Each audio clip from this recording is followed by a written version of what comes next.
As you may or may not know, my wife and I just got back from Vegas. It was a great trip. We ate, we drank, we had a blast. But then we got home and looked at the credit card, and I gotta say, it doesn't matter how much fun you're having, $25 for a drink is a ripoff. Frickin' Vegas.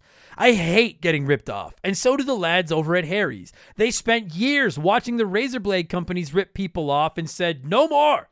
Not all heroes wear capes, my friends, and they want to prove that they're legit by offering you hot dogs a $13 trial set for just $3 at harrys.com/RTG. I've been telling you about them for months, and I'm genuinely proud to have Harry's as a sponsor of this show. I wasn't kidding. The plastic, futuristic-looking crap razors you get at the store are overpriced and they're poor quality. Harry's blades are crisp, clean, and classy. They're the kind of razor you'd expect your grandpa to have on his bathroom counter. And most importantly, they work. Shave after shave, they're so smooth, they're precise. I used to go through the crappy store blades all the time, but Harry's are built to last. And they're not just better quality than the other names, they're more affordable. And they deliver. Just set your schedule, and for as little as $2, new blades, shaving creams, lotions, everything you need, right to your door when you need it. I genuinely cannot think of a reason not to try Harry's.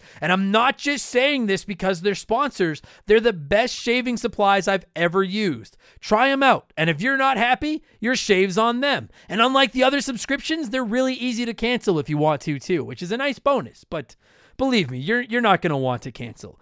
Getting ripped off isn't funny. Switch to Harry's. Get started with a $13 trial set for just $3 at harrys.com/RTG. That's harrys.com/RTG for a $3 trial set.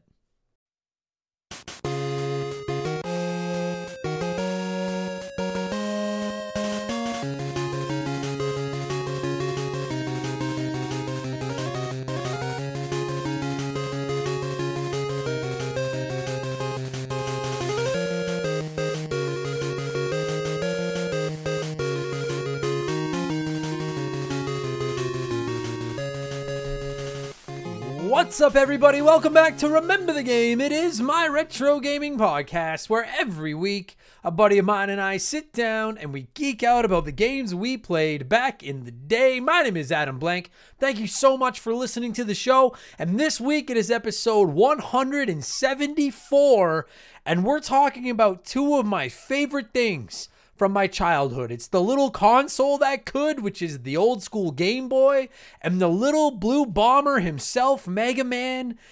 And I guess we're actually talking about one of my favorite video games from my childhood as well, because it's Mega Man 5, Mega Man V for the Game Boy, not the NES one, although I'm sure eventually we'll get to Mega Man 5 from the NES. It's funny because we're at 174 episodes, and I feel like you could do 174 podcasts just about Mega Man. If you covered all the games and all the Robot Masters and stuff, the cartoon, you could find a way to do 174 episodes about Mega Man. We'll get there eventually. But anyway, we're talking Mega Man 5 for the Game Boy this week. And listen, if you haven't played this game before and you're sitting there thinking like, Mega Man on the Game Boy? I don't know. I don't blame you. I would probably feel the same way. Mega Man games are spectacular, but can a game as tough as Mega Man translate well onto a 2-inch puke green type screen and still work? You wouldn't think so, but it does. At least this one does. This is a really, really good Mega Man game. My buddy Patrick returns to the podcast this week. He is a Game Boy junkie. I am a Mega Man junkie. And together we just created one hell of a pile of junk for this week's podcast. And we'll get there in just a minute because speaking of piles of junk, it's time for yet another edition of the Remember the Game infamous intro. Dun, dun, dun, dun, dun, dun, dun. And if you're new to the podcast, welcome aboard, and consider this your warning. Our intros are kind of long, but they're not boring. They're fun. Our intros are the breadsticks. at Olive Garden before you get the pasta. Some would actually argue that the breadsticks are better than the pasta. I would. But we'll talk about that on my upcoming food podcast that I'll launch sometime in 2024. We have merchandise, all kinds of merch, hoodies, t-shirts, coffee mugs, posters, tank tops, rocking badass art. All the art was drawn by my man Joe. Check him out at 4545creative.com. And if you're interested in checking out our merchandise, you can find it at rememberthegamepodcast.com. It is a great way to support the show. And people have asked, not that it's any of your fucking business, but people have been like, yo, is Joe getting a kickback from this? Joe and I split everything. So you're not, even if you're like, Adam's a piece of shit, I don't want to support him. Joe doesn't deserve that. Joe's not a piece of shit. Buy a piece of clothing and support Joe. He's a nice guy. And just as a heads up, we are planning a Black Friday sale in just a couple of weeks, and we are going to be rolling out a brand new design to go with it. So keep an eye on all of that if you're interested. And of course, if you don't like clothes, you can always just support us over on Patreon. It starts.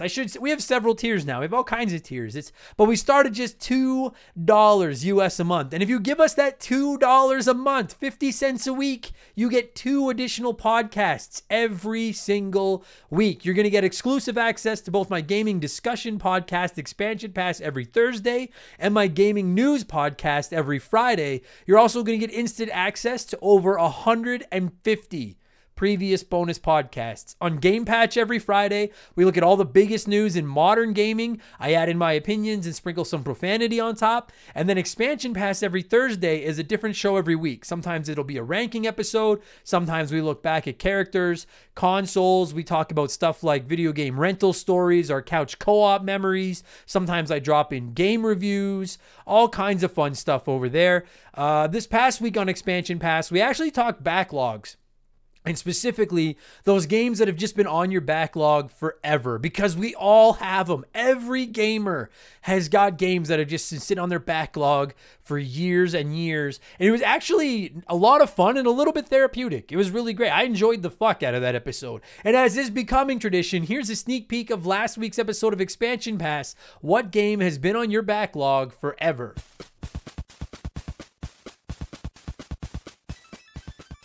How many times have I brought it up around here? XCOM 2 has been on my radar forever. And it's fucking, I have it twice. Twice I've bought it. I bought it. I fucking went against everything in my body and bought it off Steam for like $5 and played it. I played probably a good 5 or 6 hours of it on my PC and then just never went back. And then I bought it on my Xbox for like $15 and played a good 4 or 5 hours and then I never went back. And I will say, I actually think I prefer playing it on PC. And you may never hear me say those words again, but it just is really nice to play with the mouse. God, fuck, do I want to play XCOM 2? And there's no reason not to.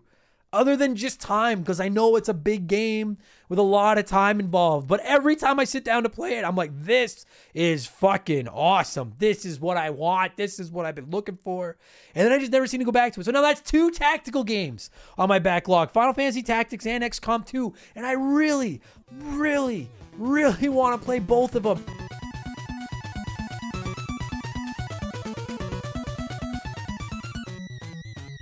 So that was last week's episode, and for this week, it's Xbox's 20th birthday. I'm recording this a day early on Monday, November 15th. I usually record the intro on Tuesday. I'm recording this the evening of Monday, November 15th, and today is Xbox's 20th birthday. So I want to talk about Xbox on Expansion Pass this week, and more specifically, what we would change about them what would you do if you were in charge of Xbox for a day? What would you change? We've already done episodes like this about Nintendo and about PlayStation. You can find those in the Expansion Pass archives. And so this Thursday, we're going to do Xbox. If you were calling the shots over there, what would you change? So again, $2 is going to get you instant access to that episode, all of our old ones, plus new ones every week. Plus, you get access to our Discord, the chance to vote in our Patreon poll every month, the ability to submit comments to be read on all of our podcasts. You can DM with me. I check those every day. And you get a shout out here on Remember the Game and get to hear me mispronounce your name, just like I'm about to do to most of these people. A huge thank you to all of our newest Patreons, and there's a lot of you this week.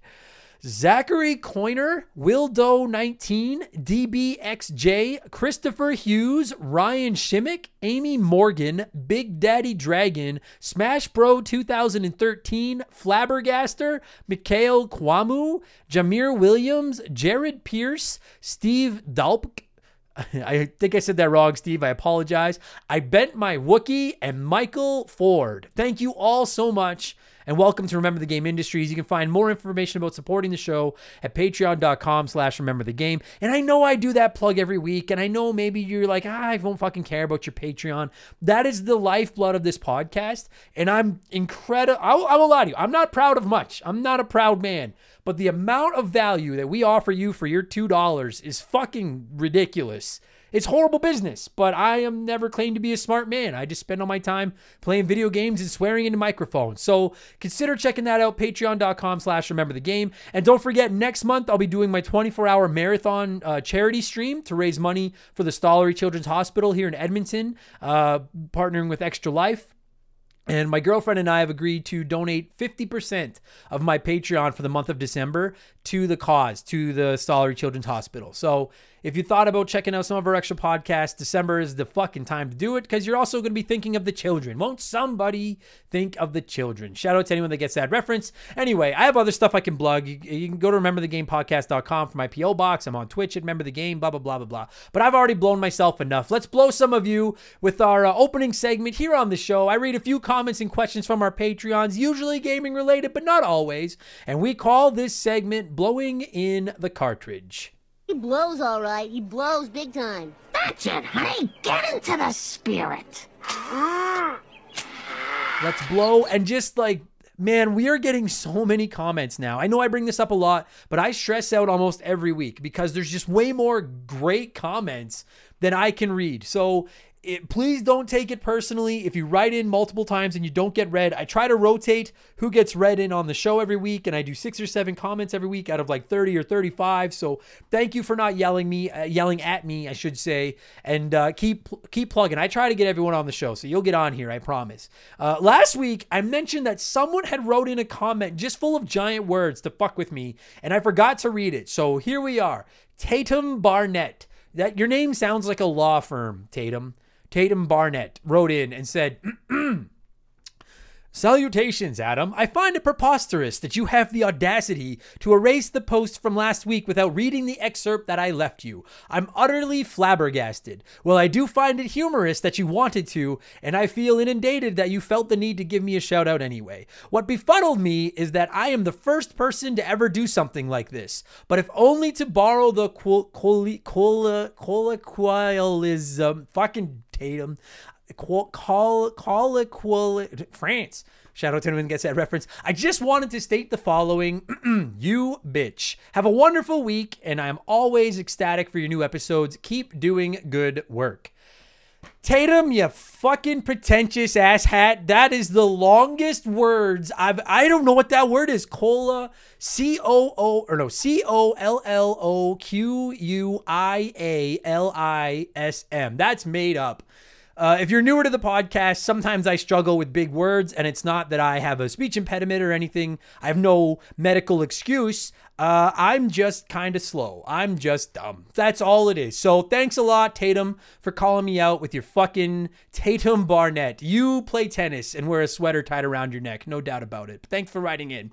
Emily Luna wrote in and said, Hey, Adam. So I finally managed to get my hands on an Xbox Series S, and no brainer, I got Game Pass, and I am freaking loving it. So my question to you this week is, what's your favorite never would have played this without Game Pass game, and why? Mine would have to be Kill It With Fire. I would have sworn up and down it looked and sounded like a dime a dozen indie game, but it's shockingly addictive and really deep in terms of variety of weapons, enemies, puzzles, and locations. Emily, congratulations on getting your hands on an Xbox Series S. Welcome to Game Pass Universe. You are in for a fucking ride.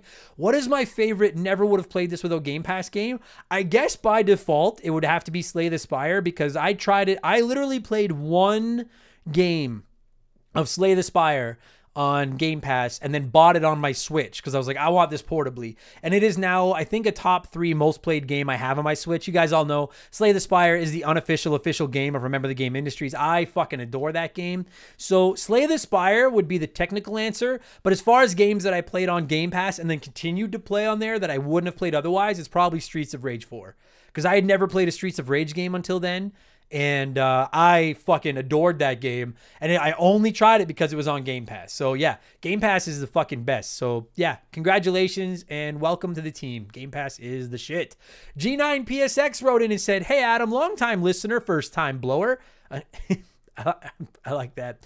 The next generation is already a year old, and as the owner of a PS5 from day one, I have to admit that despite the games list not being what we were promised, I have to say, I'm still delighted that I bought one. It has produced an unexpected side effect for me, and that is to clear through my PS4 backlog. For the past few years, I've been stuck in a nostalgia loop, playing my old retro favorites and not giving the PS4 its deserved attention. Having a PS5 with, quote, no games has made me play them just to justify the pre-order, and what a gen it was/is. Also, that controller has got to be the highlight of the generation. It's so good that I've stopped cracking my knuckles during loading screens, which I didn't even realize I was doing until I stopped. It's funny, I literally was cracking my knuckles as I was reading your comment, G9, and I didn't realize it. A couple of quick things. Number one, I concur. The PlayStation 5 controller might just be the greatest controller ever invented. It might be. I've gone on record as saying between the PS5 controller and my Xbox Series X controller, this is the best generation of controllers ever. That PS5 controller, like, you know the way Lego accessories clip into Lego, the little Lego people's curved hands? That's how the PS5 controller fits into your hands. It clicks in and it like locks into, oh my God, it feels good. And I've actually caught up on some PS4 games as well. God of War, dude, was one I played on my PS5 and that was fucking spectacular. And like, I keep saying it and I will continue to say it. If you don't have a PS5, they're not worth paying a reseller for yet. Just wait, you'll get one. There's not enough on it that's exclusive to it. But if you do have a PS5 and you're like, well, there's no PS5 games, what the fuck am I going to play on this thing? Catch up on some PS4 games. The PS4 has got one of the greatest libraries in the history of gaming, bar none. Final Fantasy VII Remake, Ghost of Tsushima, Spider-Man, Horizon Zero Dawn, God of War, Days Gone, Uncharted, Infamous, like, and I'm sure, Last of Us Part 2. I'm sure I'm forgetting some. That was literally just off the top of my head. Fucking spectacular library. And if you've got a PS5, if you sign up for PS Plus, you get instant access to the PS Plus collection, which gives you like 20 of the best PS4 games ever for free, or as part of your subscription. You just download them and play them. So fucking right, G9. I agree with you. Zach Coiner wrote in, a.k.a. Ganadark. I thought it was Ganadork. Sorry, Zach. It's Ganadark.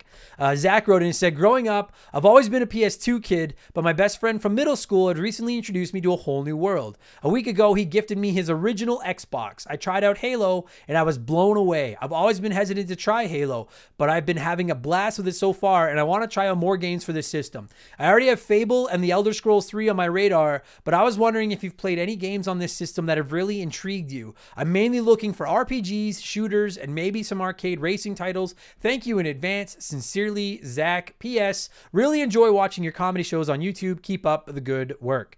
Thanks a lot, Zach. I have a soft spot for everybody with the name Zach because that's the name of the kid that dropped the turtles into the sewer on the 87 cartoon. So I'm a fan of all Zachs just because of that. To answer your question, I won't lie to you. Most of the best original Xbox games are available on other platforms or on modern Xbox consoles. But if you're just going with the original Xbox and you've already got Fable and Elder Scrolls queued up, Star Wars KOTOR, you mentioned RPGs, that is a must play. In my opinion, I thought KOTOR was fucking spectacular when I finally got around to playing it. If you're liking Halo, you are going to fucking love Halo 2 better than Halo in every way. Play Halo 2. Apparently Ninja Gaiden on the original Xbox is great, but it's tough as nails. I haven't played it. It's one that I've been meaning to get around to forever.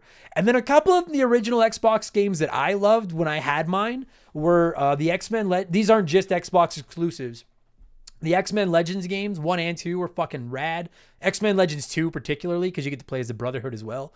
Spider-Man 2, the movie game Spider-Man 2 is one of my favorite Xbox games ever. And I'm going to shout out Max Payne. And some people fucking shit on Max Payne, but those people are idiots. Max Payne is fucking awesome. So if you're looking for a shooter, it's not a first-person shooter, but Max Payne. Oh, dude, if you're looking for a first-person shooter, don't sleep on Area 51. No one ever talks about that game, but that is a really good fucking game as well. I love Area 51. Thanks for writing in, Zach, and congrats on the what's the word I'm looking for? Fuck, I wish Tatum Barnett or whatever fucking was here right now to tell me the acquisition of your original Xbox. A couple more here before we move on. Stupid Monkey wrote in and said, who's creepier to run into in a dark alley? SAX from Metroid Fusion or Emmys from Metroid Dread? The Emmys, no question, Stupid Monkey, because the SAX would be a clone of me, right? And just like it's a clone of Samus. And I could take me. I'm a pussy. I'm not scared of me.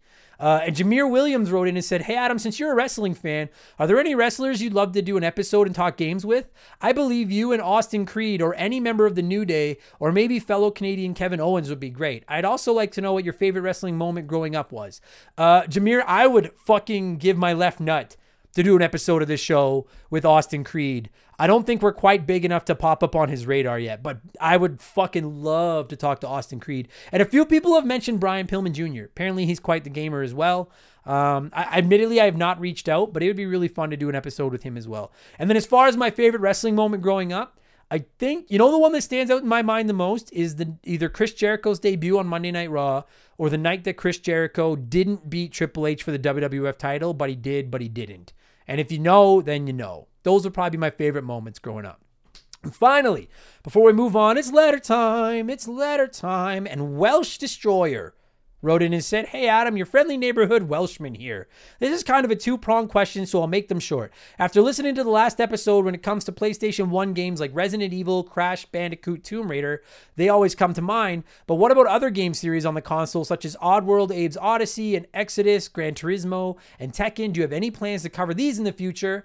And my second question, with the upcoming release of Halo Infinite, I've started playing all the Halo games again on my stream. Don't worry, no plug here. Just to remind me and viewers about the story leading up to Halo Infinite. What game franchise or series were you so excited for that you had to go back and play the whole series through again? Thank you for writing in, Welsh. To answer your first question first, I've not played Oddworld, but I would like to talk Oddworld. Gran Turismo and Tekken, probably better chance than not they aren't going to get an episode of Remember the Game anytime soon, because I've never played Tekken and I've been quite vocal that fighting games and I just don't speak the same language. And I just tried Gran Turismo a lot as a kid and I just don't. I'm not racing games that aren't kart racers are 1B to fighting games 1A. Those are the two genres that are just completely French to me. So I'm sorry to all of you listening that were hoping that those would get covered maybe someday, but don't hold your breath because I'm not shitting on them. I can't hold the conversation about them because I don't know anything about them. And to answer your second question, is there any franchise or series that I was so excited for a new release that I had to go back and play the whole series again? The only one I can think of actually is Halo. Over the last year and a half, I've played through all 7 Halo campaigns. Halo 1, 2, 3, 4, 5, Halo Reach, and Halo ODST. I just finished Halo 5 about a week ago, the campaign, and I played through them all to get ready for Halo Infinite. Actually, in 2 weeks on Expansion Pass, we're going to be ranking the Halo campaigns. But that would be the only one I think that I could think of, at least, that I went through and played through the whole franchise getting ready for a new one. That's what it would be Halo. So we're on the same page. I hope you enjoy it, dude. I like there's not a bad campaign in those 7. Some people shit on Halo 5.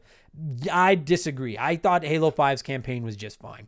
That's going to do it for Blowing in the Cartridge this week. Thank you so much to everybody that wrote in. I really appreciate it. Let's get into our Smash Hits segment, the official game show of Remember the Game Industries. Play 1, remake 1, erase 1.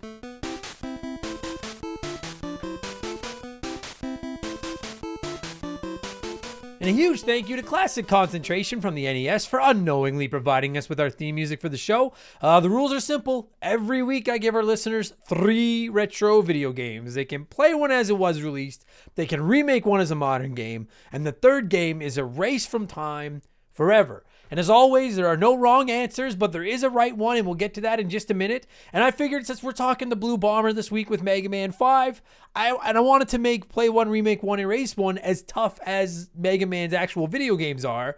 So I went with what I feel are maybe the 3 best Mega Man games ever created. Mega Man 2 for the NES, Mega Man 3 for the NES, and Mega Man X for the Super Nintendo. And for my money, this is the hardest version of this we've ever done. And I always hope that the poll is going to be close. This one was kind of a runaway, but there was 2 runner-ups. With 40% of the vote, play Mega Man X, remake Mega Man 2, and erase Mega Man 3. came out on top. And like I said, this one was hard because I really do love all three of these video games. In our Expansion Pass podcast archives, I've actually ranked the Mega Man games, I've ranked my favorite NES games, and I've ranked my favorite Super Nintendo games, and all three of these titles are near the top of all of those lists. So I don't want to erase any of them, and I know how all of you feel. Having said that, I'm not going to go with the majority this week. I can't bring myself to erase Mega Man 3, but I'll see what a few of you had to say here, and then I'll explain why I went the way I did. And listen, a few of you wrote in and said, just erase all the Mega Man games, clearly looking to get me to unleash Angry Adam on all of you. And I don't mean to disappoint you, but I'm not taking the bait. It's not going to happen. I'm not mad at you. I pity all of you for your horrible lack of taste and your unsophisticated gaming palates. That's how I feel about all of you that wrote in and said erase all of these Mega Man games. But now, as to a few of you that played by the rules, Jay Hampton wrote in and said, this may be hard to understand, but I've never been a huge Mega Man fan. However, Mega Man is one of my favorite SNES games ever. So I'm going to play Mega Man X because I think it's perfect as it is. I'll remake Mega Man 3 and make it exactly like Mega Man X. And then I'll erase Mega Man 2 because Mega Man 3 did what Mega Man 2 did, but did it so much better. I actually don't entirely disagree with anything you said there, Jay Hampton, aside from never being a Mega Man fan, because everybody should be a Mega Man fan. He's a man who is mega with a robot dog, for God's sakes. Mecha Robo Hamster. That sounds like an enemy in Mega Man. Mecha Robo Hamster wrote in and said, I probably have no say in this matter because I never played any of these games. Yes, I've seen gameplay, I know of them, but I never played them myself. So here I go, blind as a bat. I'm going to play Mega Man 2 because growing up, the kid next door never let me borrow this one. I'll remake Mega Man X because I think Adam would have a heart attack if it was erased. And then I'll erase Mega Man 3 because I've never touched it and I turned out just fine. You got read on this show for two reasons, Mecha Robo Hamster. Number one, because you threw in the I've never touched it and I turned out just fine, which always just warms my heart a little bit. And number two, you're right. And I don't think... And I apologize to anybody if I missed it, but I went through the comments. I don't think anybody erased Mega Man X. Other than you fucking trolls that said you were going to erase all the Mega Man games. And you're right, Mecha Robo Hamster. I would have a heart attack if somebody erased Mega Man X. That would be fucking unacceptable. Unfucking acceptable. Keegs and his stupid arrow handle wrote in and said, we already got a Mega Man X remake on PSP and it's amazing. So I'll just play Mega Man X, remake Mega Man 2 in the style of Mega Man Powered Up on the PSP, give us a fresh coat of paint on the OG levels and then do the remix stages as well. And erase Mega Man 3. It didn't do anything wrong, but the other two just beat it out. Try again, Mega Man 3. You guys want to know something? I never played Mega Man Powered Up on the PSP, and I've always wanted to. And I'm not saying don't. I fucking swear to God, nobody send me a PSP. That's not why I'm saying that. I'm just saying that, like, I don't think it's ever been re-released anywhere, has it? And if you don't know what I'm talking about, it's like a remade version of the original Mega Man, but it looks really like childish and cartoony, but it fucking looks awesome. I'm curious how it plays though, because Mega Man 1, 2, and 3 were on the Sega Genesis Mini and the Wily Wars remakes, and they look spectacular. They're 16-bit looking versions of Mega Man. I think they play like shit. I'm just being honest. I do not think the Genesis controller is good for tight, precise platforming like Mega Man calls for. I'm calling a spade a spade. Tomicus wrote in on Patreon and said, I shall play Mega Man X as it's perfect in every way. You're right. I shall remake Mega Man 3 as it was the Mega Man that I owned as a kid, and it would be nice to have it polished up a bit. And with a heavy heart, I must erase Mega Man 2 as it does not contain the slide, and this is a must-have for me. Not being able to slide in Mega Man is like not being able to pogo in DuckTales. It's part of the formula. I would like to add that I'm appalled that you, Adam Blank, of all people, will put your hot dogs through an exercise where we are forced to erase our little blue bomber. You're a sick man, Adam, but I kind of like that. Keep it up. You know what, Tomicus? You're right. I am sick, and it is. I won't lie to you. I posted this one because I always try to make it difficult, and I posted this one, and then when I went to make my picks for play, remake, and erase, I was like, I might have fucked up. This one might be too hard. I agree. Darth Obvious wrote in and said, this is absolutely the hardest one yet because these are 3 classic games, but I must follow the rules. Thank you very much. Play Mega Man X because that game might be the perfect video game if such a thing exists. Remake Mega Man 2. It doesn't need to change much, pardon me. Maybe just fix the slowdown, rebalance the metal blade, and fix that stupid boss with the walls in Wily's castle. It's actually a great point, Darth. That fucking walls boss in Wily's Castle sucks ass. You're right. And then Darth continues, I would erase Mega Man 3 only based on the logic of the game can't exist if Mega Man 2 is erased, because then who exactly are you fighting in the super hard stages after you've beaten the first 8 Robot Masters if the Mega Man 2 Robot Masters don't exist? You're going down the fucking rabbit hole now. If you don't know, the Robot Masters from Mega Man 2 show up near the end of Mega Man 3. Spoilers, fucking game's like 35 years old. You had your time. I never even thought of that, though. Remaking Mega Man 2 and just getting rid of that fucking boss with the goddamn walls isn't a terrible take. And Vomit the Soul wrote in and said, given your love for Mega Man, I'm afraid to even play this week. I'm okay with that, Vomit. I'm not even going to put you on probation because you're just saying, no, what's it called? Spoil your ballot. When you go to vote, you spoiled your ballot. I can live with that. All right. Honestly, guys, I can live with any combination this week of play, remake, erase of Mega Man X, 2, and 3 because I think they're all 9 out of 10 or better video games, but I am going to go with one of the 2 runner-up options, as did Flabbergaster, and many of you. Flabbergaster wrote in and said, oh, this hurts, but it's got to be done. Play Mega Man X. I didn't like the direction of the X games after 3, so keeping this as is works just fine. Remake Mega Man 3. It's one of the longer games in the original series, plus it has all the masters from number 2 in it. Would that still be true since it breaks my heart to erase Mega Man 2? It's my favorite Mega Man game, but 3 just screams more meat on the bone. Flabbergaster, I literally even wrote more meat on the bone in my notes. So you fucking swish, my friend, swish. I personally would play Mega Man X because it is perfect. I feel like it is the best Mega Man game ever made. I would not change a single thing about Mega Man X except maybe add save files instead of passwords. But other than that, I wouldn't change anything. I love that fucking video game. I would remake Mega Man 3. And this is where it gets tough because Mega Man 2 and Mega Man 3 are the 2 best Mega Man games on the NES. I think they're both spectacular. I just think 3 is a little better than 2. There's a little more meat on the bone, as Flabbergaster said. And yeah, you're right. There's a little more meat. So I would remake Mega Man 3 and I would just give it the Mega Man X style graphics. I wouldn't change anything else. I would just make it look like Mega Man X. And then I would erase Mega Man 2. Through absolutely no fault of its own. I hate myself for even making these 3 games the contenders. This was, yeah, I like 3 and X a little more. I'm so sorry, Mega Man 2. I love you. I'm sorry. I feel like Shawn Michaels ending Ric Flair's career right now. I'm sorry. I love you. And then the super kick. Thanks, everyone. I really think that's the hardest edition of Play, Remake, and Erase we've done yet. I would rather do it with 3 Mario games. I'm positive we've done that with Mario Brothers, Mario 3, and Super Mario World, and that would be easier than doing it with Mega Man 2, Mega Man 3, and Mega Man X, I think. I'm pretty sure we've done the Mario. I can't keep track anymore. We've done too many of these now. Anyway, that's it. What have I been playing over the last week? And then we'll get into Mega Man 5. I've been playing Back 4 Blood. I fucking love that game so much. So I've been playing that. I finished Legend of Zelda, Ocarina of Time, Ocarina of Tim, whatever you want to call it, on the Nintendo Switch. It was it was a chore, but I'll talk more about that next week. Spoiler, next week for episode 175, we're revisiting The Legend of Zelda Ocarina of Time, which we last talked about on episode 4, I think, of the podcast. So it's been 171 episodes. But that'll be next week. I've also started playing Super Ghouls and Ghosts for a new edition of Adam Sucks at Video Games that'll be going live soon. It is tough as fuck, but it's awesome. I love it. I love Super Ghouls and Ghosts. I can't wait to play more. I think it's fucking spectacular.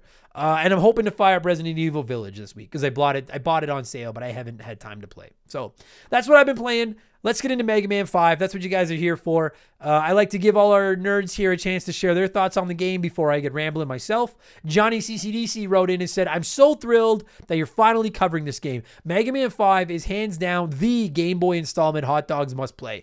Everything is refreshing here, from the new Star Droid robots, the Mega Arm Cannon, Tangle the Cat, callback scenes to characters from NES Mega Man favorites, as well as Game Boy exclusive bosses. However, it's the story here that does the outing justice, because the twist here and the ending set this one apart from all the others, and I'm definitely excited to hear your take on it. Honestly, I would have loved to have seen a split-off series inspired by Mega Man 5. Imagine robots inspired by constellations, moons, or other galaxies. Just a great game. I'm not going to lie to you, Johnny, we don't get into the ending in this one.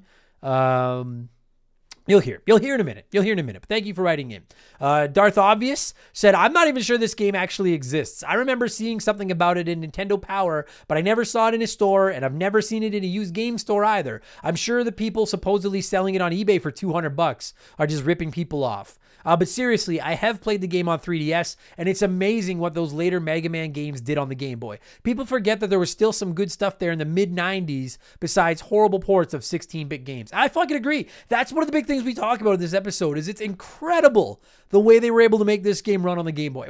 We'll get there. It's fucking incredible. And you can play it on the 3DS, and you should. DNA Gaming wrote in and said, always assumed this game was like all the other Mega Man games on the Game Boy. Wasn't until years later that I found out it was its own beast, and it's a great game on top of that. The unique robot masters, even though most are modified sprites of previous bosses, are great. Your Mega Buster is different. You have Tangle the Cat now, and an interesting one-off soundtrack. The only bad part is that it seems it was overlooked by most people. Interesting, no, while the Game Boy got totally different games, the Game Boy got a totally different game, the Game Gear received a port of the NES Mega Man 5 with slightly improved visuals. I did not know. I didn't even know that there were NES Mega Man's on the Game Gear. I learned something today. I didn't know that. And TK Tonky Kong wrote in and said, my neighbor had this game on Game Boy when I was a kid, and I wanted to play it every time I went over to his house. He let me watch him play it once for like 5 minutes to see what it looked like, apparently, and then it was a solid no every time I asked. What a dink. And you know what, Tonky Kong, I read it not only because I like the handle Tonky Kong, but because, yeah, you called the spade a spade. That kid is a dink. Fuck dinks. Let's get into talking Mega Man 5 for the Game Boy, you guys. I'm going to cue up some music. And when that music stops, my boy Patrick and I are going back to September of 1994 and talking about one of the best games on the Game Boy and one of the hiddenest gems on the Game Boy, Mega Man 5. Enjoy the podcast, everybody. Let's go. This show is sponsored by BetterHelp. Everyone that listens to this podcast knows about our illustrious CEO, my dog Molly. But the other silent partner behind the scenes is my wife. And let me tell you, my friends, a 17-year relationship with another person that has to talk to and live with you is a lot harder to maintain than one with a dog. We've had our ups and downs, and as you all know, a relationship isn't all sunshine and rainbows. They can be a lot of work. You get out what you put in when it comes to relationships, and talking to a therapist can be a fantastic way to put in some work. They can help you work through your issues, learn to communicate better, and even just provide you with an ear to bend when you need it. I've talked to my therapist about my relationships, especially when it came to my stand-up comedy career and how much I was away from home, and they helped me work on ways to keep my relationship strong even when I was out on the road. It turned out our relationship was actually better when I was out on the road, but that's a story for another day. And I know, right? Therapy. Who has the time these days? BetterHelp hears you, and they're making it easy. Fill out a quick form online, and they'll match you up with a therapist that suits your needs, and that'll work around your schedule. You pick the meet times, and you can get your therapy fix from anywhere, over video, phone, or just chat. Become your own soulmate, whether you're looking for one or not. Visit BetterHelp.com/rememberthegame today to get 10% off your first month. That's BetterHelp, HELP.com/rememberthegame.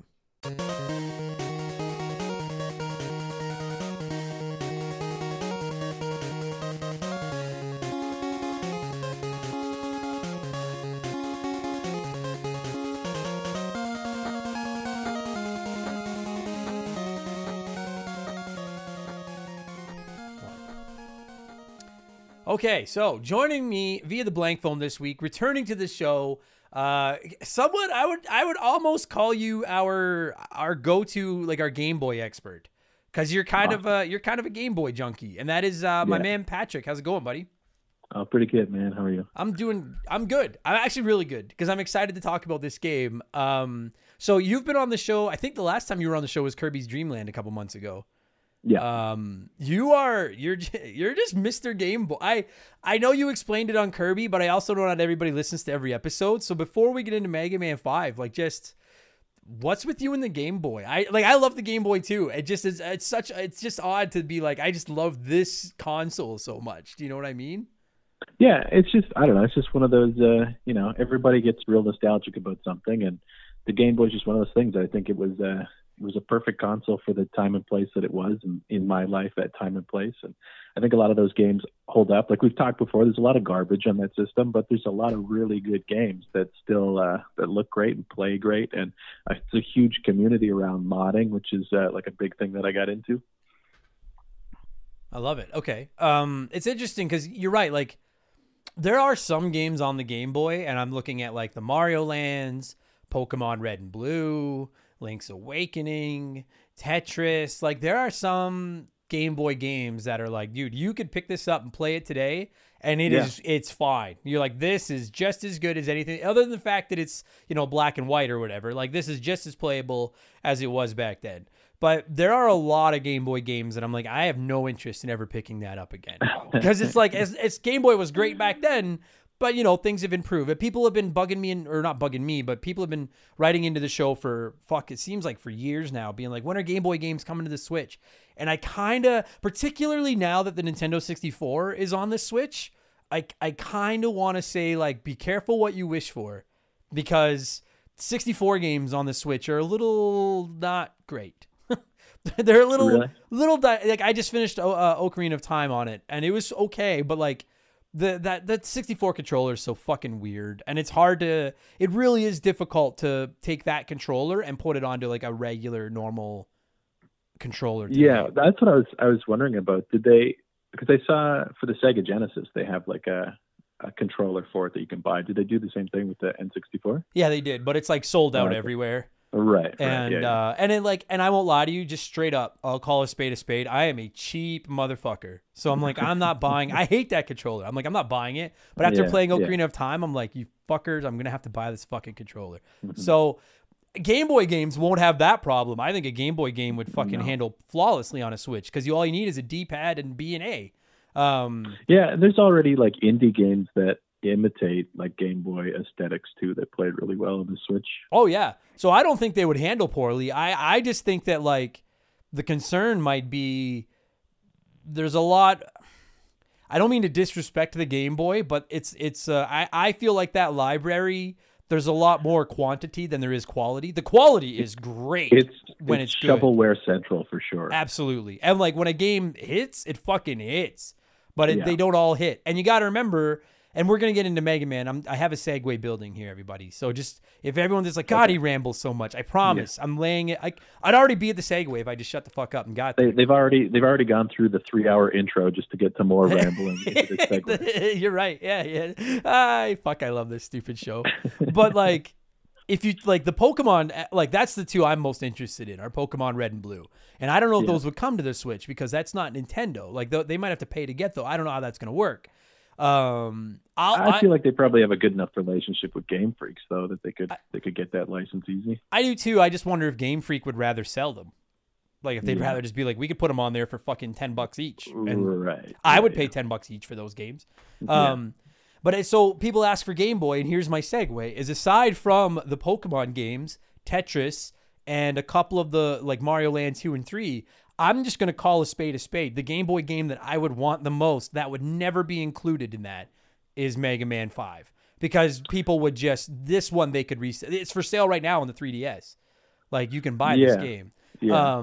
And I don't know, Patrick. I never played Mega Man 1 through 4 on the Game Boy, and so I'll ask you in a second if you did, because I'm interested to know. But like, this was the only Mega Man game I owned as a child. The only one. My mom and dad would never buy me Mega Man games. I don't know why. Maybe they thought there was just too many M's. They didn't want me saying M that much. I don't know why they never bought me Mega Man games, but this was the one I had, and I'm just going to sit here and say it. Like, this game plays practically as well as an NES Mega Man. Practically. I agree. Yeah. It's spectacular. So, have you played the other 4 before we get into this one? I'm curious.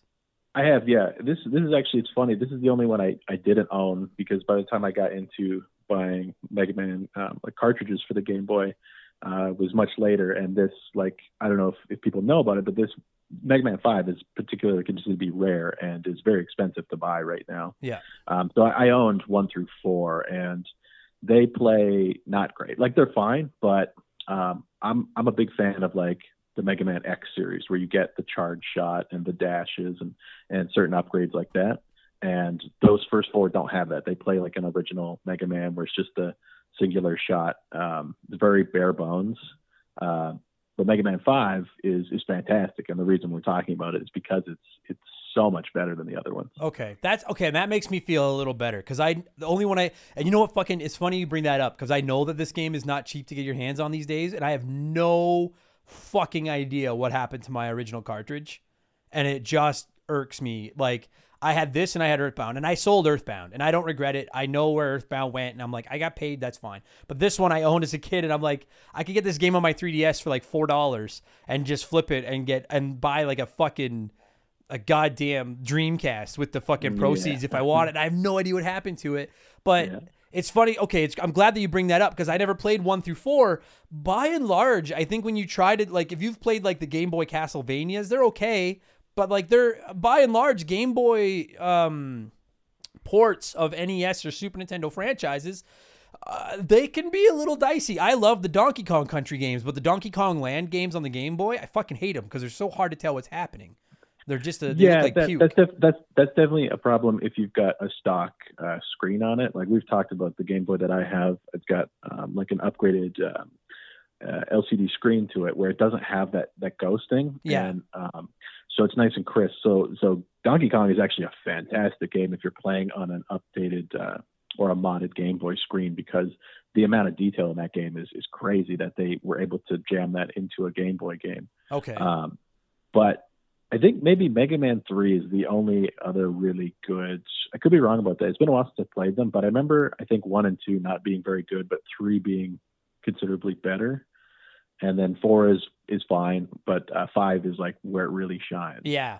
Like I played this game so much as a kid, and we'll get into it. Like I played this game like a motherfucker, and I'm like, I'm looking at pictures of it right now, and I'm like, I can't, other than the fact that it's not in full color, like it looks like an NES Game Boy game. It is fucking spectacular what they were able to do with the backgrounds, with the enemies, with the sprites. Yeah, sprites, like the character design is amazing. But what's actually cool is this one has it has the Super Game Boy upgrade that you can put into it. Yes. So it's got that support. So there is like a color palette version of the game that basically makes it like an NES or Super Nintendo version. Yeah, and that was something I wanted to get into too, is like, I feel like the Super Game Boy has kind of been forgotten to time, like just kind of like lost in the annals of gaming history. And it's really too bad because the Super Game Boy was like, it was pretty dope. There were some games, like if you took like the original Super Mario Land and you put it on your big TV and you're like, oh, so now it just kind of looks primitive but on a bigger screen. Like it was, you know what I mean? It didn't make that big a difference. Whereas like a game like this, or I'm sure the Donkey Kong Land games were like that too. I remember playing this on my Super Game Boy, and it had like a particular border, like a back, like it didn't just have the stock background, like side screens, and it looked really good. And it's like, I don't know why. I have to assume the reason Nintendo got away from it was because they were developing like the Game Boy Color and Game Boy Advance, and they were like, this is kind of not like, I didn't feel like there was too much emphasis on making sure Game Boy games were built extra, like they were all compatible with the Super Game Boy, but some games to have that like, the extra support for it, where there was like a Super Game Boy upgrade version to it. Yeah. Whereas like this game did, and I'm so glad. Like it's so funny, dude, because every once in a while people bring up this game when they talk to me about games they want to hear covered on the podcast, and it warms my heart because I really thought this game, like we all know, there's fucking 3 billion Mega Man games out there, and outsiders. And when I say outsiders, I mean all of you people that don't play Mega Man games, which is a character flaw, by the way. That's like, I know not everybody plays everything, but any of you listening that don't play the Mega Man games, you need to look in the mirror because you've made a mistake somewhere along the line. But Mega Man 5 on the Game Boy is one that just, like, everyone thinks of Mega Man 2 and 3 on the NES. Mega Man X, obviously, which I don't care what anyone says is the best Mega Man game ever made. I fucking love that game.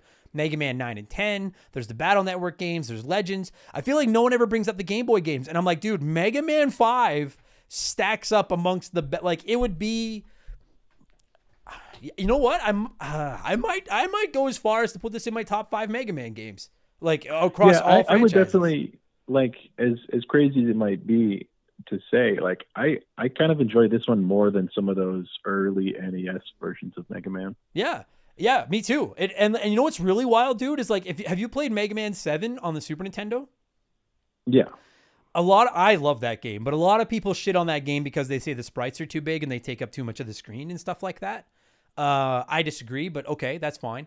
But I look at Mega Man 5 on the Game Boy, and I'm like, dude, you were working with a screen that was what, like 2 inches by 2 inches or whatever the fuck it was, and you found a way to not make anything too big to take up too much of the screen, but also make it all look good. I'm really like, we'll get into the nuances of the game, but just I cannot understate how impressive this game was. And I know this game came out like mid 90s, so this was kind of like the Game Boy had been through the paces at this point.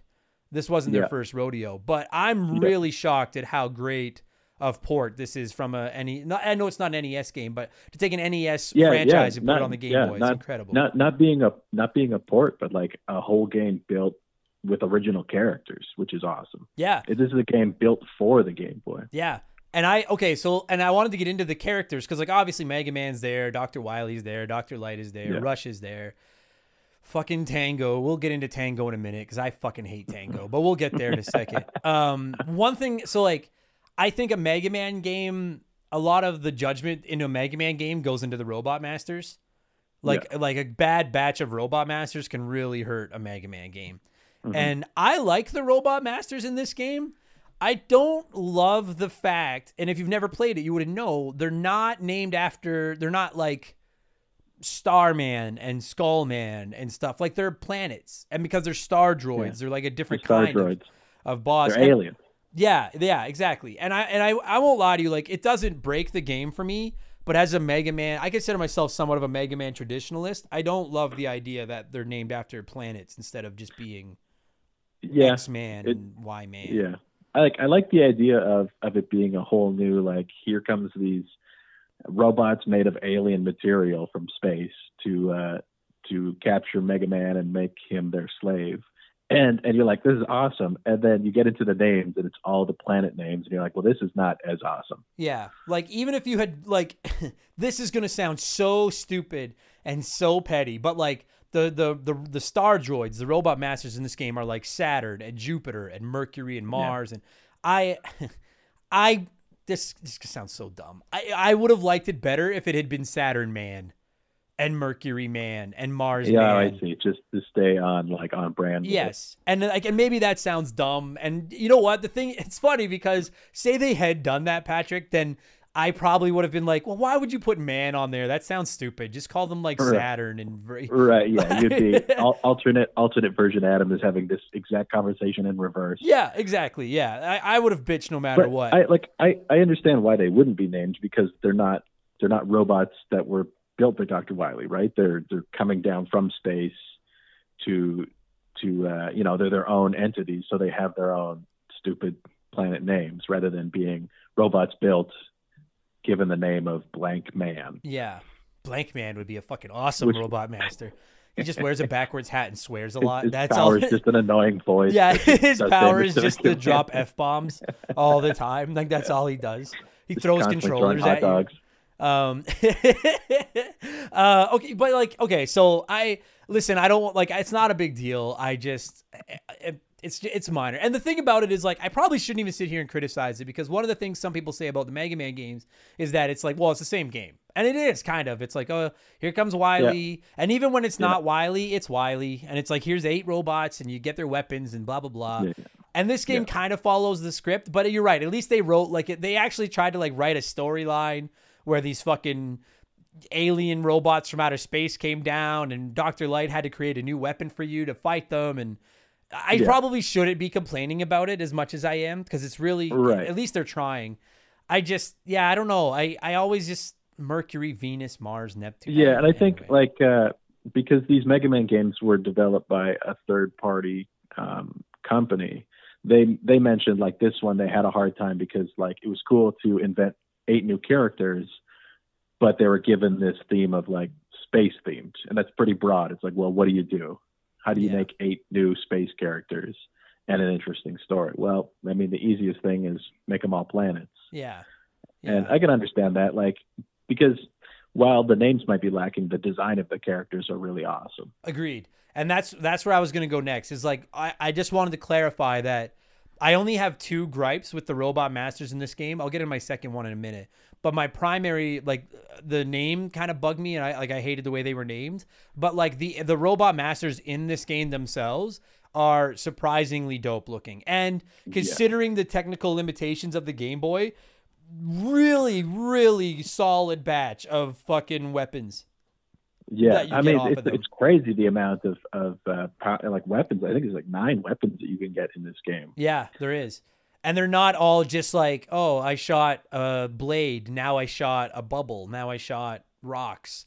Like, you have stuff like a dash where it's like like, these are things that Mega Man has done in the past. But like, you have a dash. You have one where you just shoot like a little electrical beam right out of your arm, and it only goes like a couple of inches, but it like, you know, packs a punch when you do it. You have like a laser that ricochets off walls, which I think is the coolest weapon in the game.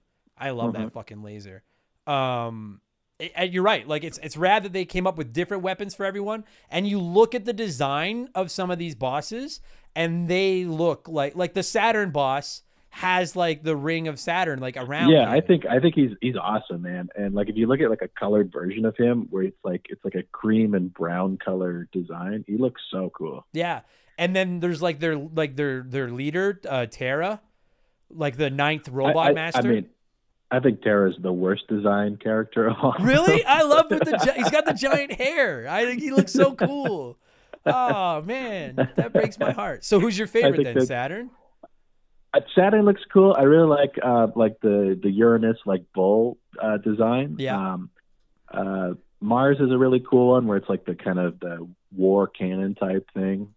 That one's pretty cool. I think Neptune's probably the other stupid one where it's just like, okay, it's Neptune, so of course it's a fish type thing. Yeah. Yeah, and he does look like a crappy looking like mermaid fish. Venus looks really cool. I really like the design of Venus, just that like kind of capsule robot type thing. Yeah, I'm looking at them right now, and like, yeah, Neptune kind of sucks. Pluto's cool because he's like part cat. Like, yeah, Uranus is that giant bull. I think Terra's fucking dope. But that's that. All right. I guess we'll have to agree to disagree because I think Terra's fucking awesome. But they are, like, again, considering, and you got to remember too, you guys, not only are these Robot Masters cool looking, but they're done on Game Boy.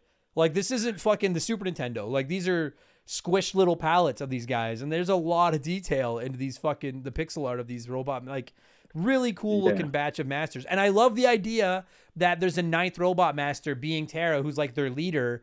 And when you beat him, the game isn't over, but you get a 9th Robot Master weapon. Like, that is something that shouldn't be understated because not every game does that. I can't think of a lot of games that do that, actually.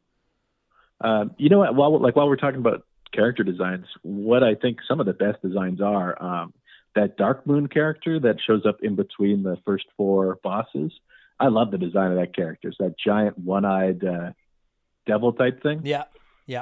I think that thing is so well designed, especially for the sprite in the game. Looks really awesome. But all of the Dr. Wily stuff, the Skull Blazer looks fantastic. That is like Death Star type robot based thing is really cool. Yeah, it's funny. I never get bored of, like, I know some people get bored of like the way Wily's designs look, how he always has a fucking giant machine with a skull with his stupid W on it. Yeah. But I love that. And you're right. I think that he looks fucking awesome. Like there's some badass looking fucking robots in this game. Yeah. I feel like there's a couple Mega Man games where at times it feels like that's been mailed in, and like the boss you're fighting is just like, oh, here comes a bunch of bricks that fucking you have to destroy. The bricks. Here's a thing with a drill. Yeah, exactly. And it doesn't feel like they half-assed it in this game. Like, they really took the time to design a whole bunch of cool looking robots. You brought up something that bugs me about this game a little bit, and I hate when any Mega Man game does this. I love Mega Man 7, but it does this too.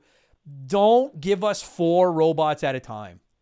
I hate that. I hate it. You have to fight 4 Robot Masters, then you go into space and fight 4 more Robot Masters in this game. And why don't you like that? 2 reasons. One, I think it just limits the number of options you have as far as what order you want to play in. Like, I love firing up a Mega Man game and being like, holy fuck, 8 robots. Like, where do I want to start? I like that. You know what I mean? And the second thing is it makes it much easier to figure out who's weak against what, because you've got a 1 in 4 shot. Like, 4 are against 4. Like, you know what I mean? Like, right. Yeah. These 4 guys are weak against each other, and then those 4 guys are weak against each other. And I know to some people that might make the game a little bit easier, but I don't think anyone goes into a Mega Man game looking for easy. Like, I want it to fucking, you know, throw the wall at me. And I like having 8, like that round of 8, and I can go in any order I want. And so I don't like that. And this game does that. And I wonder if that's just like a physical limitation of the medium of being a Game Boy game. Is like we can't have all of those on screen at one time. Maybe it was. Like I don't know if that's because even like on the other Game Boy versions, they only show you the 4 squares at once. Or all so I didn't go through. I didn't know that. Are all the Game Boy games are like that 4 at a time? As far as I remember, I believe so. Yeah, they do the 4 with like an intermediate boss and then a set of 4 afterwards. Oh, okay. Like it's not the end of the world, and the thing about it is like particularly like I mean we've talked. I feel like we literally have talked about this every Game Boy game we've covered on this podcast. Most of the time you're willing to concede certain things in exchange for that portability. Yeah, and so I am, and I just as a Mega Man traditionalist, I hate it. And if it turns out that the only reason it was like that was because they had to because of the Game Boy, then it's like all right, I'll make that trade. I think there's a strong case for that because if you look at the other 4 Mega Man Game Boy games, they do it just the grid style of like the traditional where it's 4 pictures and you just pick them. At least this one, when you first like those first 4, you got the kind of the view of the planet of like I believe it's like the Earth, and then you've got the 4 robots that are there, and then when you go into space, it's like you can go to the different planets and face them there, and it kind of think it makes it work within that small screen. Yeah, it doesn't just give you the Mega Man lazy eyes in the middle of the, and I can make that joke because I have the lazy eyes, but like the Mega Man head, and I will say though, like I always liked that as a kid too, the way his eyes would track which level you were looking at. But you're right, it gives you like the map, and you actually have to pick like where you're gonna go and stuff like that. It's really not. I'll be honest with everybody listening to this. That is my single biggest gripe with this game. That I can only fight 4 robot masters at a time. And if that's my biggest gripe with this game, that should give you an indication of just how good I think this game is. I think this game is fucking spectacular. Do you like the Mega Arm? I think it's fine. Like I don't think it's like revolutionary or it's really it's the same old, right?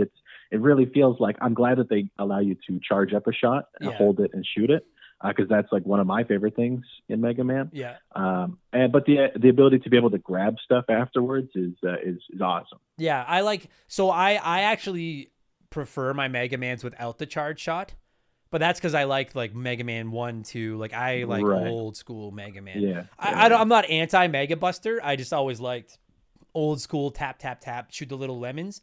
And if you've not played this, at the very beginning of the game, they like basically Dr. Light is like, your Mega Buster won't work on these new alien robot things. So I created this new weapon, and Mega Man actually like charges up his fist and then like shoots his fist at them. And then you actually see your little fist like floating back to you.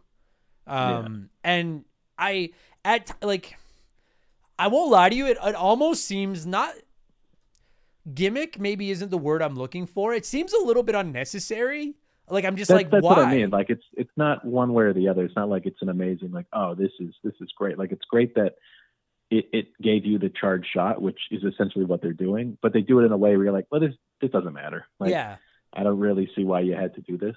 Yeah, I mean, it doesn't. Yeah, I could take or leave it. Maybe they were just trying to do something different. And I will say that occasionally it comes in pretty handy because you can use it to grab. I was going to say, like so. The grabbing of power-ups might be, it could be, again, like a way to defeat limitations of the system is you can have stuff up high that you maybe don't have the room where you can actually make Mega Man jump or slide into with this, like the size of the screen. So you can have a spot where you can jump, reach something and grab it without actually having to physically find a way to put him over there and keep the game going. Yeah, that's true. I never thought about that because, like I don't remember the Mega Arm making another appearance. I might be wrong, but I can't think of it showing up again. Yeah, I don't know.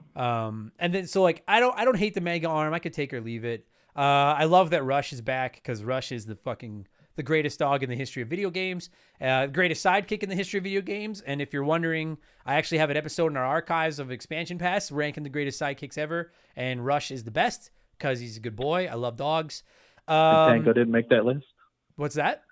Tango didn't make that list. Tango did not. Tango, and if you don't know, so like I love that like.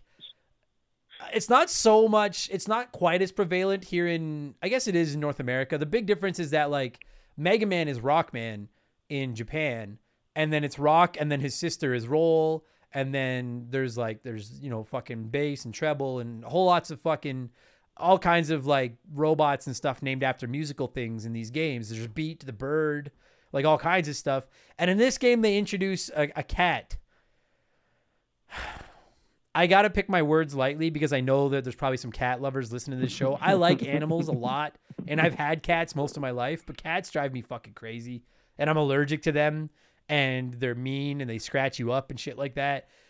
I have no idea why they felt the need to introduce a robot cat in this game. I don't think Tango has made another appearance in this franchise either. Has he? Yeah, I don't know. I think it just came down to like something I was reading about the design of it being given, like, here's your chance to design all new characters, and the lead designer being particularly fond of cats, so being like, you see it in the I think it's the Pluto character is a cat-like thing, and then having redesigning the sidekick character being a cat rather than a dog, keeping it theme with the music aspect. Cat. So yeah, so you can get access to this fucking cat. Now the thing about it though is, like, I will say, as much as I could like take or leave this stupid cat, it does come in pretty handy sometimes. Yeah. Like when you use it, like when you use him, he shows up and then he just does like a cat does. He just fucking ignores you and destroys everything. He like turns into this like ninja, like a ball, and it just like goes around the screen like attacking stuff. And it actually is like, it's a surprisingly, it doesn't do a ton of damage. I don't use them very often, but it's like a surprisingly not crappy robot boss or helper. I guess I don't know how else to word it. Tango. Psychic. Yeah.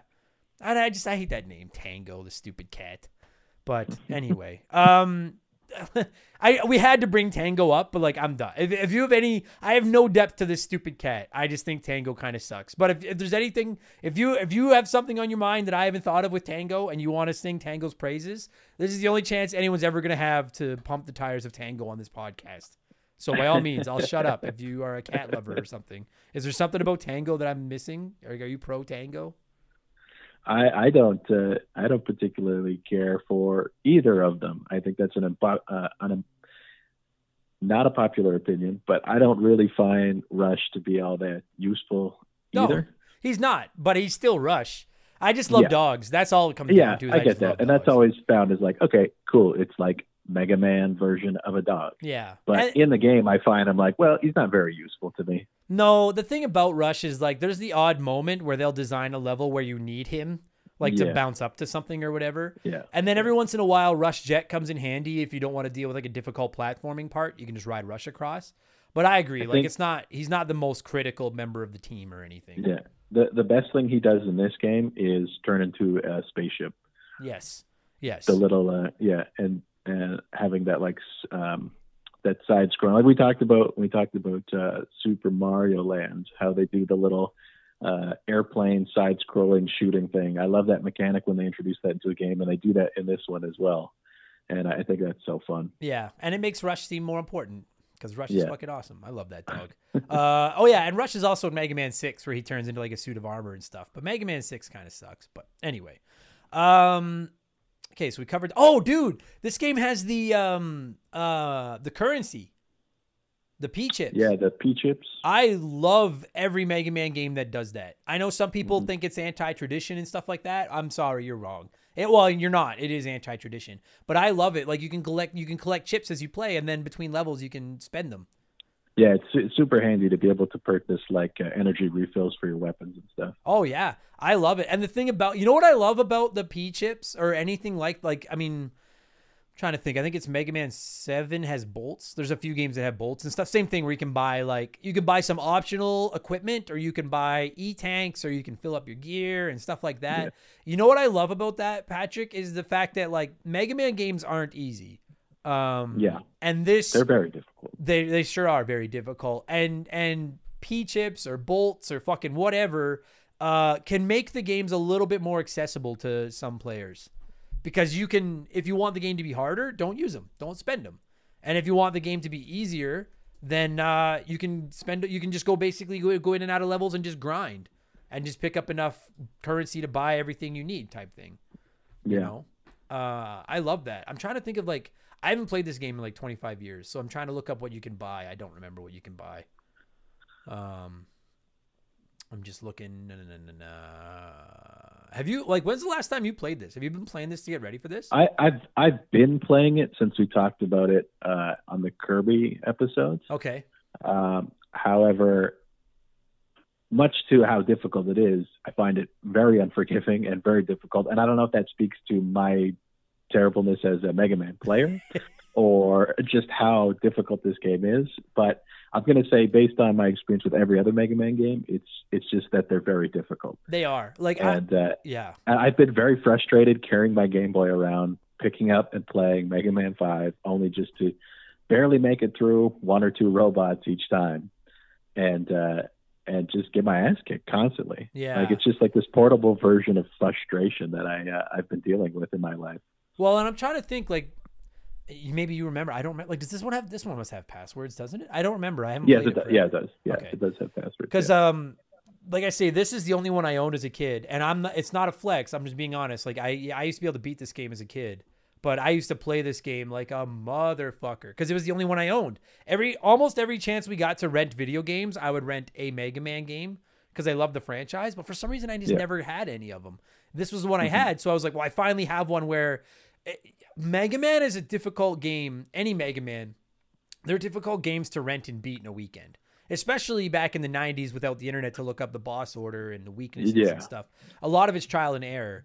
But this was one that, like, I played and played and played and played, and I was able to beat it. But you're right, this game's it is not fucking easy. Those P chips make it a little bit more accessible, but these games will fuck you over hard, man. And I like. I mean, that's what you want out of a game, especially a Game Boy game. Like, coming from one extreme to the other, where you talk about buying Kirby as a kid and beating that, in half an hour. Yeah. And then it's like, well, now I'm done with it. Now here's a game that, like, I've never beaten in my entire life. And like, I looked at like a playthrough of it, and it's like clocks in at just under 2 hours. But I mean, it's 2 hours of insane amount of action. Like, this is a great value for a game, especially for how good, like, how tight the controls are, how well it plays, how well everything's designed. I mean, again, the music is fantastic too. Yeah. Yeah, it is, dude. For a Game Boy game, like, we've done some episodes of Game Boy games here on the show, and when I go to get the music to edit into the podcast, I won't lie, like, not every game, but sometimes the music leaves you wanting a little. What I find sometimes with Game Boy games, like, there's one really good theme song, and then it's like 4 or 5 tracks of just the simplest repeating loops of music that are not amazing. Sure. Whereas, like, Mega Man, this one, the music is so good the whole time. Like, the opening theme is great. And then as you're playing, it's just like, it's good, but it doesn't take away from the gameplay. Like, you're not annoyed by the sound of it. And it keeps adding to everything. Yeah, agreed with that. And the thing about it is, like, I mean, I think when you think of, I can't speak to everybody else, but, like, when I think of Mega Man games, like, the two qualities that stand out about Mega Man games to me are, like, one, they're usually very difficult, and two, I will die on this hill. Everyone keeps asking me to do a best video game soundtrack episode of Expansion Pass, and we're going to at some point. I would, yeah, you know what? If I would have to take some time to think about it, but off the top of my head, I think that the Mega Man franchise is my favorite. By and large, my favorite video game soundtracks of all time are the Mega Man games. Yeah. Like, they almost always have awesome music. And it's one thing that they were able to translate the graphics and the gameplay and stuff over to the Game Boy, but that they were able to capture, like, that Mega Man, like that music quality, level of quality as well, is fucking sick. Like, this game is the whole package, but on the go. It really is. That's right. Yeah. And that's, like, I think that's the biggest, like, takeaway from this game is it's everything. It's everything that the series was doing right, compacted into a small portable version that works. Like, it works really well. Yeah. It's one thing that I wanted to bring up too, is you mentioned that, like, this game clocks in at a couple of hours. That's another gripe. Oh, not gripe, but that's another reason I like having all 8 Robot Masters, is that if you get really good at a Mega Man game and you're like Mega Man X, I always start with Chill Penguin, and I know exactly the order to go in, and I can beat that game. Right. Like, I know that game like the back of my hand. But when you have access to 8 different Robot Masters at a time, if you want to get more value out of it, you can pick a different place to start and work your way through it a different way. Do you know what I mean? Like, And when you only have 4 to choose from, it does somewhat limit that. Yeah. Again, like, I want to say, like, listen, when we score that, you're going to understand when we score this game, like, it's going to get a very good fucking score. Like, I love this fucking game, but that's another reason I like having 8 masters at once, is because even once you've got the game figured out, you can still tackle it in a different order. Whereas when you can only go for 4 at a time, it does. And I mean, again, like, what are you sacrificing that? You can have 8 that you can pick at any time, but you're sitting at home playing it. Yeah. Or you can have 4 and you can play it anywhere and have just as good of an experience. Sure. Yeah, and agreed. Like, it doesn't take away. It's just a little different. That's all. But it's still oh my God, this game is just, this has me wanting to play it. And the thing about it was like, I don't know if people knew this. They released the Mega Man Anniversary collections like years ago with like Mega Man 1 through 6 or whatever. And they were going to release a 3DS version with the Game Boy games. Yeah. And then they never did. Canceled. Yeah. They tried it twice, I think. Didn't they try one on the Game Boy Advance? That one got canceled, and then they tried one for the DS or the 3DS, and that one also got canceled. Yeah, I think you're right. And I don't know if this is true, but I'm positive. I read about one franchise where they said the reason the re-release hasn't happened was because they actually lost the source code for some of the games. And I don't remember if it was the Game Boy Advance games, or pardon me, the Game Boy Mega Man games. But I want to say it was, because like, maybe I'm wrong, but I don't even know if they're all on the 3DS, like on the virtual console. I'm looking right now. This one is for sure. I know Mega Man 5 is, yeah. Yeah. I mean, really, this is the only one you need to have. Yeah, and that's like, I'm looking and it doesn't matter. That's the point I was going to make, is that like, you're right. Like, if you're going to play a Game Boy or a Mega Man game on the 3DS, a Game Boy one, just play Mega Man 5. And I'm telling you guys, like, Patrick brought it up. I don't know what this game is selling for these days, but it is not fucking cheap. Yeah, I haven't looked for a while, but it's a lot. Yeah. Whereas like I'm looking at it right now on the 3DS, it is $4. And it's like, that is a fucking ridiculous deal for a quality Mega Man game especially a quality Mega Man game that you can't just get your hands on anywhere. $4 is a steal. Like, I would pay $20 for this game, much less $4. Yeah. In fact, this podcast, like, I wanted to replay it before you and I recorded this, and I just didn't have time. But like, this conversation has made me want to buy this game. Like, I want to play this now. I'm looking at a picture of Terra right now. I can't believe you think he looks stupid. He's got that giant hair. He's so cool. He looks so stupid. No, he doesn't. You're stupid. No. So loose pricing for this game, just the cartridge on price charting is going for $200. Jesus Christ! And for complete in box is almost $1,500 right now. No way. Yeah. 15. Like, I'm not judging anybody out there. How the fuck? I love this game. But Patrick, I can't tell you how rich I would have to be before I could be like, you know what? I'm going to spend $1,500 on a Game Boy game in the box that I can get on my 3DS for $4. I'm like, Jesus. This was a game that definitely suffered from like COVID retro gaming collecting prices, because in the summer of this year, it was valued around $263. Oh, okay. And it's like, if you look since 2009, it's just gone up like crazy amounts. It dropped recently, but in 2009, it was selling for about $35. So. Okay. All right. Well, that makes me feel better then. That's still a lot of fucking money though. Yeah. So depending on when you sold your collection off, it may not have been that much of a hit at the time. Listening up. Everyone listening to this, I guarantee you, everyone that grew up gaming back in like the 90s and 80s and stuff, wishes they could go back in time and just keep their games in boxes.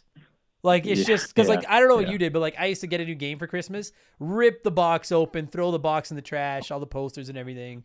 I just wanted to play the video game. I kept posters and manuals, especially for Game Boy games. I loved manuals. Yeah. So I didn't have the box because I felt like Game Boy boxes didn't have much to them because they gave you the that clear shell protector with it. So I found like that was good enough. and but then I would keep the manuals in like a camera case that I had for my Game Boy. Yeah, it's funny. Yeah, we used to keep our manuals in this like little box, but I would take them with me everywhere. And they were all like ruined and ripped apart and duct taped back together and shit like that. But we kept the manual. But yeah, like fuck, we threw out so many boxes. I've just found it here. A Game Boy Advance version of Mega Man Anniversary Collection was also in development and was originally due to release concurrently with the PS2, GameCube, and Xbox incarnations. The game, originally announced as Mega Man Mania, that's a horrible fucking name, was to feature the 5 original Game Boy Mega Man games, but it had its release date pushed back several times, with the delay rumored to be caused by Capcom lacking the game's original source codes. And then it was canceled. So that's a shame if those games have been just lost forever. But like you said, at least it's like, well, at least you lost the shitty ones. Because like Mega Man 5 is fucking, this game is so playable today. I love this fucking game. Yeah. I think we covered everything, man. We covered the P-Chips. We covered Tango. We covered the Robot Masters being from outer space. We covered the Mega Arm. We covered the kick-ass soundtrack, the Game Boy Color, or the Super Game Boy screen. The fact that it looks good. I think that's just about it. The fact that you get this level of Mega Man on a Game Boy is just fantastic. Yeah, it really is. And it's amazing. Like you think about what a game like Mario Land is, and then you fast forward to a game like this that's kind of doing the same thing, a side-scrolling like platforming action game. Yep. And just the difference in quality of how they really harness the power of the Game Boy, which is something that like is so amazing for that system, because I can't think of like another handheld system where games started looking, they were like of a certain quality and just got better. Whereas like everything else, I think is like they understand the system and companies built games to the system. Whereas this was such a new technology that things just got better and better. I mean, it also got worse in certain games, but what companies were able to squeeze out of the hardware into some of these games is just phenomenal. Yeah, I would go as far as to say, like, I just looked it up, and like Super Mario Land released on the Game Boy in 1989.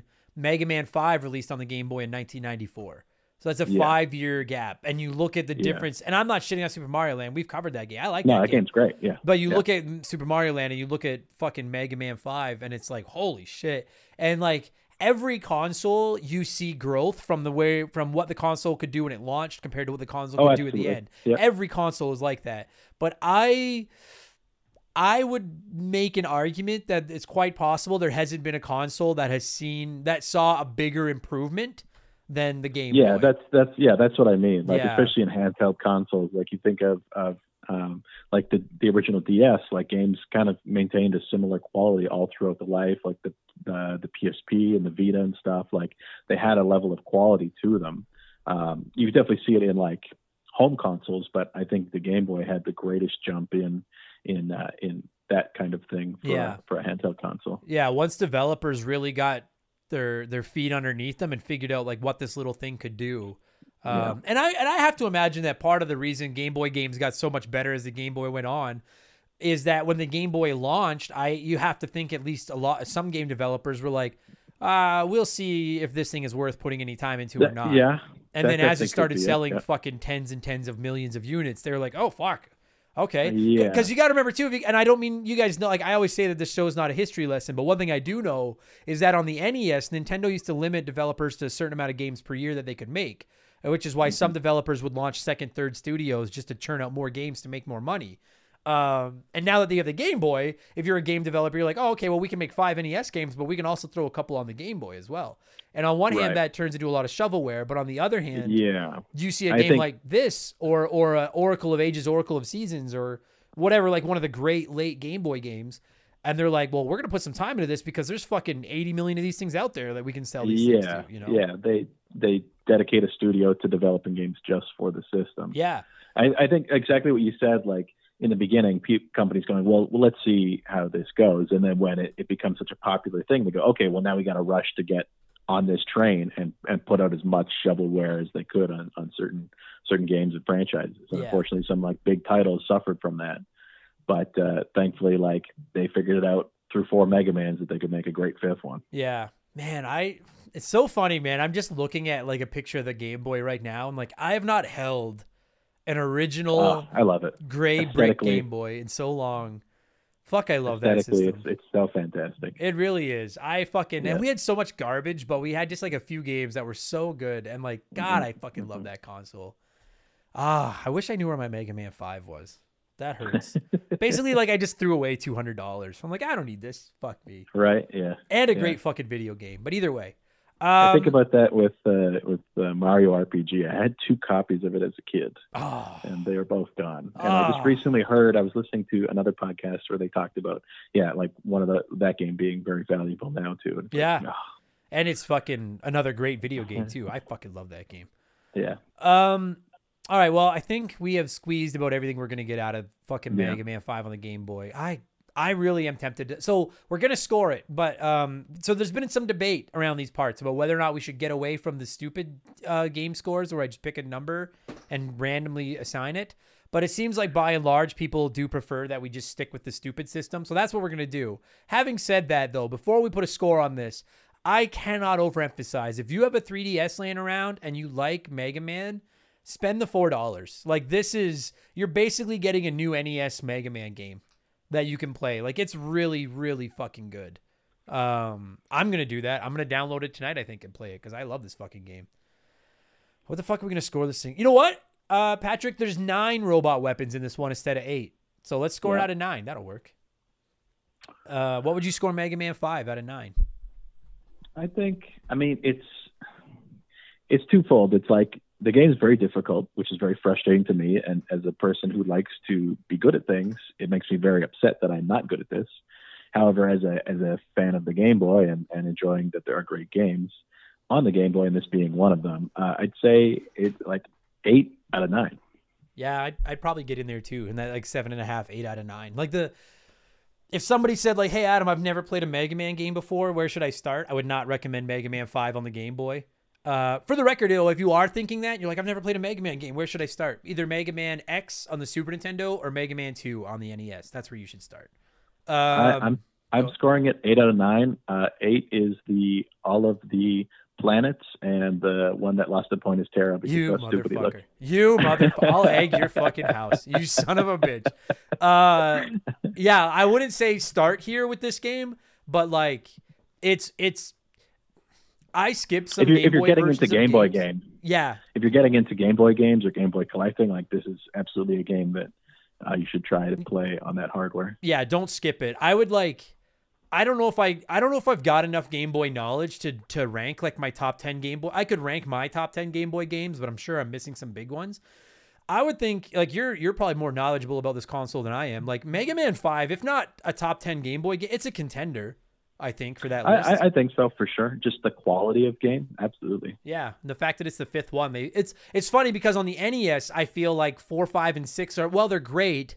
I do feel like I think 2 and 3 are the definitive Mega Man games on the NES. Whereas on the Game Boy, having never played the first 4, that based on what you said and what I've read online while we've been doing this, it feels like 5 was where they really were like, we got it. This is it. We got it. Like, this is as good as it's gonna get, and it's really fucking good. Yeah. Oh my God, I love it. Buddy, not only thank you for coming on the show to talk Game Boy with me, but thank you for coming on the show to talk Mega Man with me. Those are 2 things I really like. You stay busy these days. I'll shut up for a second. Where can people find you if they want to see what else you're up to? Yeah, so you can follow me on Instagram at Burger Finger. I do all my like music production stuff there. You can follow my hip hop duo Discount Lion Safari. There's a dot in between each word. We're doing like live play video hip hop stuff right now. So yeah, check that out. It's pretty cool. Fuck yeah. And I got to ask you, like, I know I get like shout out to anyone that gets that reference. Discount Lion Safari. Why'd you guys pick that? Like what? I thought it was funny. It was just going through like stuff to sample. It was just a really great sample to pull from the show, and we're looking for names, and I threw it out there, and Fox didn't fight me on it, so I was like, well, I guess that's the group name. Like, outstanding. Just one of those stupid things, right? Yeah, I can't hear those 3 words without just hearing like the whole family like Discount Lion Safari. Yeah, so a lot of our early songs had like a drop, like I sampled that and dropped it into those songs. Sick. And I loved it. So good. Buddy, thanks for doing this, Patrick, and we'll chat off air, but I'll get you back on the show sooner than later, buddy.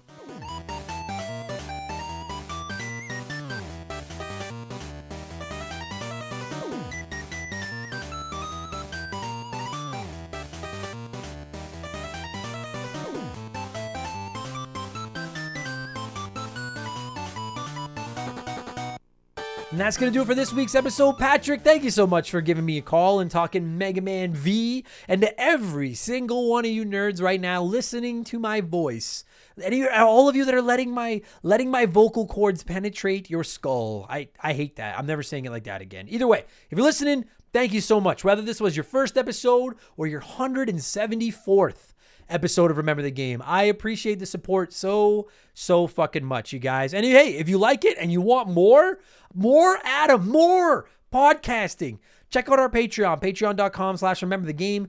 $2 a month. It's all it's going to cost you to get 2 additional podcasts a week, plus instant access to over 150 additional podcasts. And then we've got even more on there at other tiers, Let's Plays, live streams, blah, blah, blah, blah, blah. You'll see it all over there. Patreon.com/remember the game. It's a great way to support the podcast. And you know what? I don't bring this up every week, but hey, have you enjoyed this? Toss me a good review, would you? We've been getting a lot of good reviews lately, and I don't know where the fuck all these new downloads and all these new listeners are coming from, but I'm going to chalk them up to the good reviews from all of you. You guys are doing all the work. So if you like the show and you're not listening on Spotify or listening somewhere where you can leave a good review, 5 stars. It takes like 3 seconds. Just say, hey, show doesn't suck. That's all I need.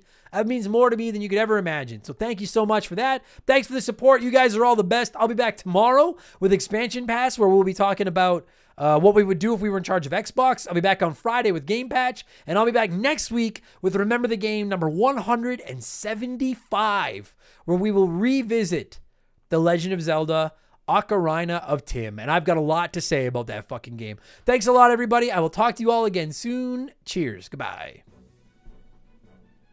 Remember the Game is brought to you by our Patreons. I could not produce all of the crap I churn out every week without all of your support. So I would like to take a moment to thank everyone that has supported us at the junior executive vice president level or higher over at patreon.com/remember the game. So a huge thank you to Dave, Makeshift Mallow Money, Joe Buck, Sharonic, Andre, Stupid Monkey, Michael Mathis, Joshua Shenfield, Jeffrey Mathis, Keegs and his stupid arrow handle, James Clark, Dave McGee, DNA Gaming, Ashley Cronenbitter, Slick Rick, Doug Dorn, Charlie Madero, Scott V, Andrew Wright, Gary C, Luca Reskigno, Kate Roberts, They Call Me Badger, Jordan, Fraser Burns, Lil Bunny Fufu 89, Angry Ticks, Dave Thompson, No One Cares, Tin Smasher, Wyman Brooks, Scott Brooks, Leon K, Stitch, Aaron Lawson, Matt McLean, Brian Ransom, Miles from BringBackRetro.com, Nathan Tremblay, A-Town, Henri SJA Flash, Tom Kite, Geek Life Radio, Morgan, Zane Donovan, Adam J, Ryan Kinchin, Mike Maloney, Christopher Russell, Very Cool Dude, Tim Rial, The Giraffe, G9PSX, Tim L, David Schnatterer, Raging Demon, Poops Loomis, Dana Wucherall, That One Kid Nick, Mad Shibs, Mercury 869, Derek Jane, Mfelf, Kayfabe 5150, TK Tonky Kong, Wolfgang Darren, Seriously Ron P, Sam Wright, Andy Hudson, Good A, Dane, Chris Copland, Mandingo 2021, Doogie, Matt McLean, Pizza Power, Too Loud for the Crowd, Trevor Seven Oaks, Ryan McCowan, Paul Zoe, Wolf Magic 21, Johnny CCDC, Joel LeBlanc, Carmichael Nicholas, Squints, Tense Sparkster, Omega 88, Nathaniel Shelley, Explode Processing, Chaudy Lottie, Dan Wagner, Candido, K-Cuz, S2 Von 5000, Titan 420, Jose E. Marco, Oprah's Iron Fist, Adam Ferrer, Russell Aldridge, Chris Story, Classic Crusade, Astral Soul, Karth from KOTOR, Chance McCoy, Jeff Bergeron, Ian Watts, Joe Kirby, Captain N, Owen the Game Furchuck, Game Nomad Misi, Daniel, Astro Alpaca, Stu Bergerick. That one fucks me up every week. Eden Awaits 1981, Tunable Power, Tom Danks, John Woodruff, Inhuman Sumo, Chalupa Cabra, Just a Fish, Bagalazino, Noop Q, Hunky, oh my God. Hunky Canadian Bacon 69.